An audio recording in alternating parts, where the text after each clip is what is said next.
अऊज़ु बिल्लाहि मिनश्शैतानिर्रजीम बिस्मिल्लाहिर्रहमानिर्रहीम अस्सलामु अलैकुम वरहमतुल्लाहि वबरकातुहू। पिछला सबक हमने सीन तक पढ़ लिया था। आगे हमारे पास ये शीन है, सौद है और दाद है। इसके ऊपर हमने आज इसके मखरज को जानते हैं और इसकी मिक़दार को, और फिर इनकी अदायगी करके फिर मैं आपको दिखाता हूँ, और फिर आपने इसकी मश्क करके और फिर हमारे जो ग्रुप बने हुए हैं उसमें आप सबक सुना सकते हैं। हमारे पास टीचर अवेलेबल होती हैं, तो आप मश्क करके याद करके इसका सबक सुना सकते हैं। शीन शीन ये जो हरफ है, इसमें आप देख रहे हैं शीन या नून, ये तीन हरूफ का मजमूआ है, यानी तीन हरफी से हरफी हरफ है। और ऊपर आपको ये मद नज़र आ रही होती है, ये मद फ़री है। मद फ़री की ये एक किस्म है, मद लाज़म हरफी मुख़फ़फ़, वो आगे जाकर हम इंशाल्लाह पढ़ेंगे। असल में यहाँ पर नून के ऊपर जज़म है, तो उस जज़म की वजह से ये मद पैदा हो रही है। ठीक है, तो आगे जाकर हम इंशाल्लाह तफसील से इसके बारे में मद में को पढ़ेंगे। तो अभी ये है कि इसको मद फ़री बोल रहे हैं या आप इसको मद लाज़म कर लें, दोनों ही ठीक है।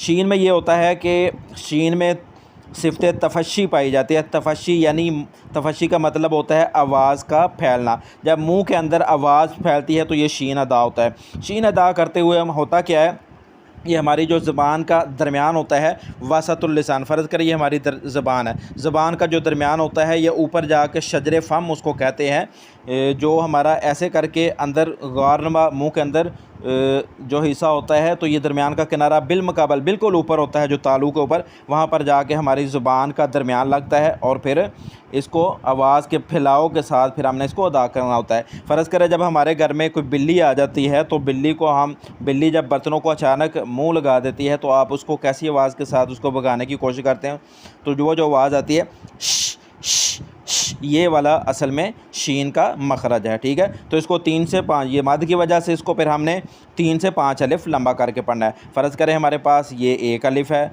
ये 2 अलिफ़ है, ये 3 अलिफ़ है, ये 4 अलिफ़ है और ये 5 अलिफ़ है। तो हमने इसको कम से कम 3 अलिफ़ और ज़्यादा से ज़्यादा 5 अलिफ़ लंबा करके और आवाज़ को मुँह के अंदर फैला कर फिर हमने इसको अदा करना है। तो इसका मखरज आपको बता दिया है, जो जीम का मखरज है यानी ज़बान का दरमियान और ऊपर वाला तालू, और शीन का भी मखरज है, वही मखरज है ज़बान का दरमियान, वसतुल लिसान और ऊपर तालू। तो ये दोनों हरूफ शजरिया में से हैं। ठीक है, ये हरूफ अरबी में इनको हरूफ शजरिया की फ़ैमिली से कहते हैं कि ये, क्योंकि ये शजर फ़म जो हमारा ऊपर तालू जो खाली होता है, जो ऊपर की तरफ पिचका हुआ होता है, तो उसको शजर फ़म कहते हैं, तो उस वजह से ये हरूफ शजरिया में से हैं। तो इसको मैं पढ़ता हूँ, 5 अलिफ़, तो पढ़ा जाएगा शीन।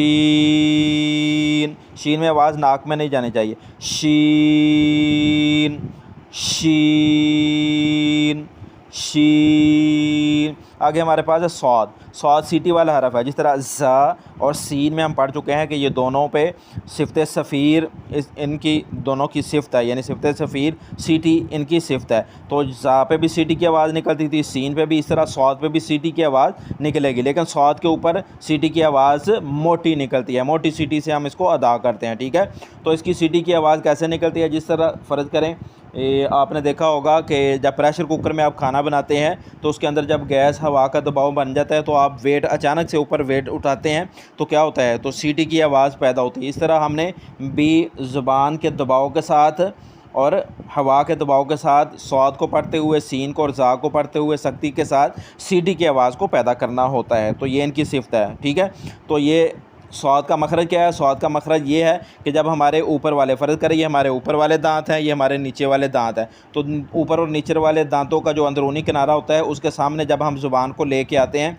तो फिर हमने दबाव के साथ सीटी की और हवा के प्रेशर को फिर आगे से गुजारना होता है। ये मुंह के अंदर से गुजार कर फिर सीटी की आवाज़ पैदा करनी होती है। तो सौद के अंदर क्या देखें, सौद, अलिफ़ और दाल, ये 3 हरफी हरफ है, यानी इसके ऊपर मद भी है, तो ये मद लाज़म है, तो इसको लाजमी तूल देना है। तो इसको कम से कम 3 अलिफ़, ज़्यादा से ज़्यादा हम 5 अलिफ़ पढ़ेंगे और सीटी की आवाज़ के साथ, और सीटी मोटा करेंगे। ठीक है, और इसमें एक दाल के ऊपर सिफ़त पाई जाती है, सिफ़त कलकला। कलकला का मतलब है आवाज़ को उछालना, तो दाल के ऊपर हम कलकला भी करेंगे। ठीक है, तो इसको पढ़ता हूँ मैं सीटी के साथ मोटा करके, सौद सौद सौद। इसमें आपको ये सीटी की आवाज़ भी आ रही है और सौद को मैंने मोटा किया, और आखिर में जो द की आवाज़ आती है ना, सौद, द द, ये दाल के ऊपर आवाज़ उछल रही है, इसको कलकला, सिफ्ते कलकला कहते हैं। तो यहाँ पर आपने दाल के ऊपर आवाज़ को उछालना भी है, लेकिन आराम से, इस पर सख्ती नहीं करनी। सौद, सौद, इस तरह आपने इसको उछालना, जिस तरह हम कहते हैं कमाद, खाद, फैसलाबाद, इस तरह। आगे ज़ाद, ज़ाद बहुत मुश्किल हरफ है। इसमें क्या होता है, इसका मखरज क्या है कि जो हमारी ज़ुबान की जो साइड होती है, फ़र्ज़ करें ये ज़ुबान है और ज़ुबान की साइड जब ऊपरी वाली दाढ़ों के साथ जाकर, दांतों की दाढ़ों के साथ जाकर लगता है तो ज़ाद अदा होता है, ठीक है। इसको दाल के मखरज से पढ़ना भी हराम है और इसको ज़ा के मखरज के पढ़ना भी हराम है, क्योंकि दाल का अपना मखरज है, ज़ा का अपना मखरज है, लेकिन ज़ाद को आप अपने मखरज के साथ पढ़ेंगे। फिर आपकी आवाज़ चाहे दाल की तरफ जा रही है या ज़ा की तरफ जा रही है, फिर वो आप, लेकिन आप अपने मखरज से हिसाब से तो पढ़ रहे हैं ना, तो फिर ठीक है।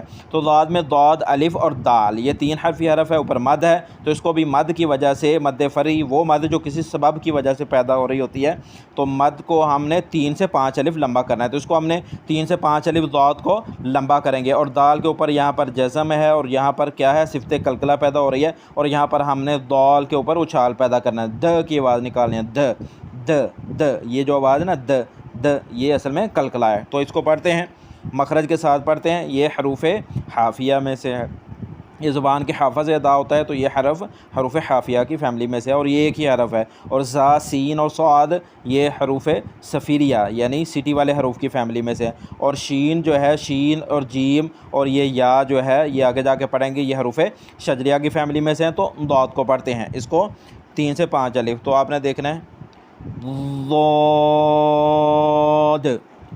ज़ाद, ये आखिर में दाल पे कलकला हो रहा है, ज़ाद, इस तरह आपने इसकी प्रैक्टिस करके